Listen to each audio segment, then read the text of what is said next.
Assalomu alaykum hurmatli vatandoshlar. 2026-yil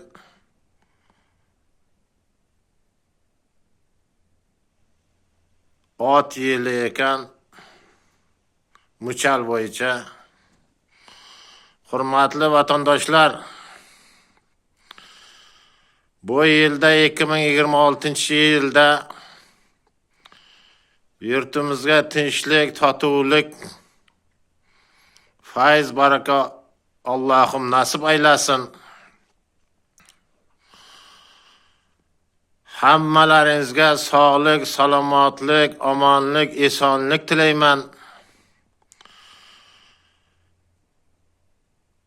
3 milliondan kam pensiya olayotganlarning pensiyasi eng kami 3 millionga chiqishlik yili bo'lsin. Jadidchilarimizning davomchisi bo'lgan muxolifatchilarimiz, yangilikchilarimiz kundan kunga ko'paysin. O'lik senat bilan o'lik parlament tirilsin.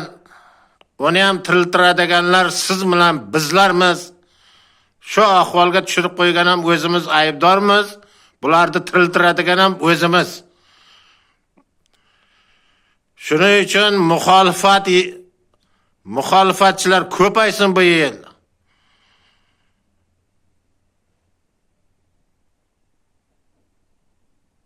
Hammalaringizga e'tiborlaringiz uchun rahmat.